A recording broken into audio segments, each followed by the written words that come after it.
Future के अंदर AI का रोल बहुत बड़ा होने वाला है। अब कोई भी फील्ड उठा लो, चाहे वो डिफेंस है, चाहे वो आपका कंप्यूटर साइंस है, चाहे वो आपकी नेटवर्किंग है, हर जगह एआई का रोल आने वाला है। कि मशीन को दिमाग दिया जा सके, मशीन डिसीजन ले पाए अपने, वो हमारा एआई जो है ये करता है। तो सबसे ज्यादा हॉट ब्रांच हमारे देश के अंदर चल रही है, that is AI and data science. बेटा इट इज लाइक आप मान के चलिए one of the most you can say emerging branches. तो ये जो हमारी ब्रांच है, ये हमारी बहुत जबरदस्त इमर्जिंग ब्रांच है। आज की डेट के अंदर रोल बहुत बड़ा होने वाला है। बेटा आप ये मान के चलिए डिफेंस सिस्टम्स के अंदर भी जो वॉरफेयर, जो आजकल न्यू वॉरफेयर है, अभी हमने वॉर का माहौल भी देखा। अब कोई भी फील्ड उठा लो, चाहे वो डिफेंस है, चाहे वो फार्मास्यूटिकल है, चाहे वो आपका कंप्यूटर साइंस है, चाहे वो आपकी नेटवर्किंग है, हर जगह एआई का रोल आने वाला है। अब मैं एआई का आपको एक बेसिक बच्चे की बार पूछते हैं भैया एआई का मतलब क्या? Artificial intelligence. देखो मैं तुम्हारे सामने खड़े होकर बात कर रहा हूं, ये मेरी इंटेलिजेंस है, ये ह्यूमन इंटेलिजेंस है, ये रियल इंटेलिजेंस है। लेकिन एक मशीन आर्टिफिशियली इंटेलिजेंटली कोई काम परफॉर्म करे, एक मशीन के अंदर ऐसे सोच लो कि तुमने कोई ब्रेन लगा दिया, कोई कोडिंग कर दी, तो वो हमारी एआई ब्रांच बन जाती है। जैसे मान के चल कि मैंने एक आजकल रेस्टोरेंट के अंदर आपने देखा होगा कि रोबोट्स आपका खाना सर्व करते हैं। अब वो रोबोट की जो कोडिंग हो रखी है, जो उसको एक नॉलेज मिली है कैसे प्लेट लेके जाना है, प्लेट को ऐसे टेबल पे रखना है, ये हमारा एआई है। तो उसके लिए जो सॉफ्टवेयर डेवलप होते हैं कि मशीन को दिमाग दिया जा सके, मशीन डिसीजन ले पाए अपने, वो हमारा एआई जो है ये करता है। आपने देखा होगा आजकल बहुत सारे जो हमारी एप्स हैं उनके अंदर जो आपको इंटरफेस दिखता है कि एक बंदा पर्सनलाइज्ड वे में आपसे बात कर रहा है, तो वो सारा हमारा एआई है। जैसे विनय सर आपको रियल पढ़ाते हैं, अब सोचो आने वाले समय के अंदर आजकल टीचिंग के अंदर भी आप देख सकते हैं कि एआई कोर्सेज आ जाएंगे, जहां पे विनय सर के जैसा ही बंदा होगा, विनय सर का एआई मॉडल होगा और वो आपको सारे कंसेप्ट पर्सनलाइज्ड आपका नाम लेके आपसे बात कर रहा होगा।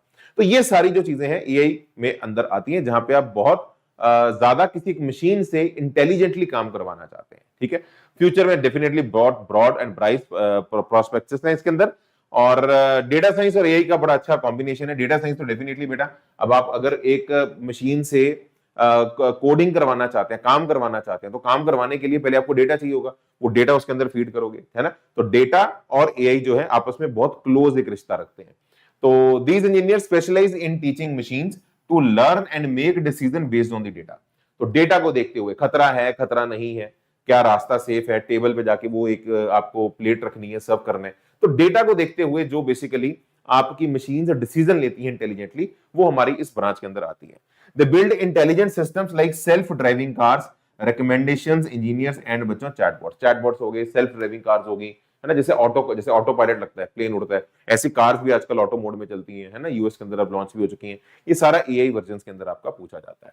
कौन कौन सी जॉब प्रोफाइल इसके अंदर आती हैं बेटा, आप देख सकते हो स्क्रीन के ऊपर। एआई इंजीनियर, डेटा एनालिस्ट हो गया, मशीन लर्निंग हो गया। अब ये मैं भी आपको बताऊं, एआई हो गया, डेटा साइंस हो गया, मशीन लर्निंग, ये सब एक ही भाई बहन है। आर्टिफिशियल इंटेलिजेंस, अब एक मशीन को जब सिखाना है कि मशीन के अंदर वो कोड जाए, है ना, तो वो मशीन लर्निंग के अंदर भी आ जाता है। और कोड किसको देख के डालोगे? डेटा को देख के डालोगे। तो ये सारे आपस में इंटरलिंक्ड है ना।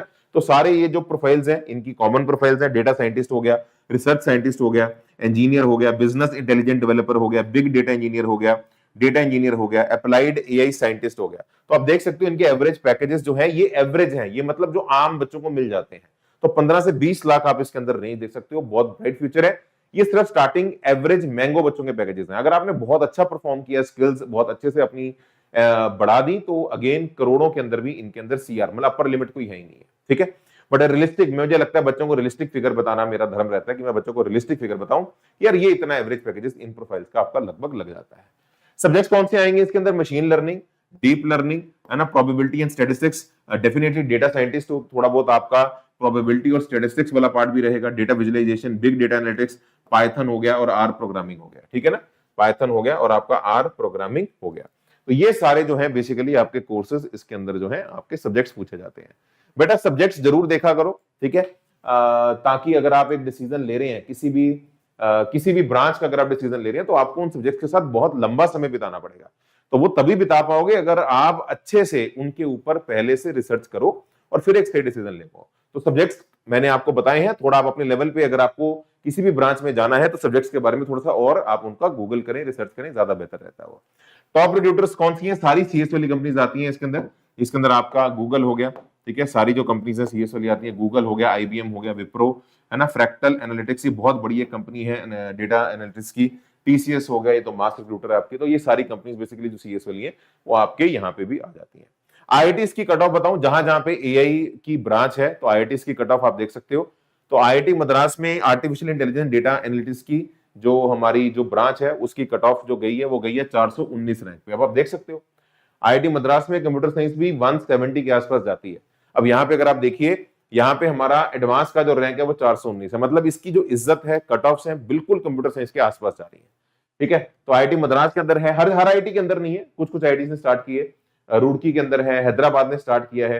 तो रैंक्स आप देख सकते हो बेटा, 875 पे हमारा हैदराबाद के अंदर गया है। कंप्यूटर साइंस 650 पे खत्म हो जाता है हैदराबाद में, एआई जो है वो 875 रैंक पे खत्म हो रहा है आपका।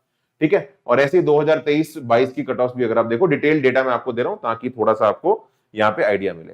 खड़गपुर ने सिर्फ 2024 में लास्ट ईयर ही स्टार्ट की थी एआई, तो 23 और 22 में नहीं थी ये हमारी, तो 898 रैंक पे गई है। और आईआईटी रोपड़ में 2656 पे गई। आपके रेफरेंस के लिए सारा डिटेल डेटा है। और आखिरी सीट एआई की जो गई है, डेटा साइंस एंड इंजीनियरिंग की जो गई है, वो हमारी गई है आईआईटी पलक्कड़ के अंदर। तो 8000 रैंक तक बेसिकली मोटा मोटा आइडिया आप लगा के चलिए, आपको आईआईटी के अंदर सीट मिल जाती है। ठीक है जी, ओके। अब एनआईटी की कट ऑफ बताएं तो बहुत कम एनआईटीज के अंदर एआई है। तो सूरतकल के अंदर है, रूरकेला में है, जयपुर में है। तो जिन जिन एनआईटीज ने, अब मुझे ऐसा लगता है आने वाले समय के अंदर ये और एनआईटीज भी से इंक्लूड करेंगे। तो अगर आप देखेंगे तो हमारा 2500 रैंक से लेके, अब सूरतकल तो बहुत अच्छा एनआईटी है, से लेके आपका सिक्किम के अंदर भी है, तो 33,000 तक, तो मतलब 2500 से लेके 33,000 तक आपको artificial intelligence all India level पे मिल जाती है। होम स्टेट के अंदर अगर मैं बात करूं तो होम स्टेट में तो खैर कोई बेटा लिमिट ही नहीं है, मतलब 3 लाख रैंक। अब सिक्किम के अंदर अगर आप होम स्टेट के अंदर हो तो बड़ा इंटरेस्टिंग सा पॉइंट है भैया, 3 लाख रैंक तक भी आपको एआई ब्रांच मिल सकती है एनआईटी के अंदर। ठीक है, चलिए। और इन सूरतकल इन सब के अंदर एआई जो है, लगभग जो एआई है, कुछ एनआईटीज एआई देती हैं, जैसे सूरतकल, रूरकेला प्योर एआई देती है। जयपुर, जिसका मैंने अभी आपको यहाँ कट ऑफ बताया, जयपुर का जो कट ऑफ आप देख रहे हैं, जयपुर के अंदर एआई एंड डेटा इंजीनियरिंग है। ठीक है, तो जस्ट आपके रेफरेंस के लिए कि किस एनआईटी के अंदर क्या एग्जैक्ट ब्रांच है वो आप अपना स्क्रीन पे देख सकते हैं।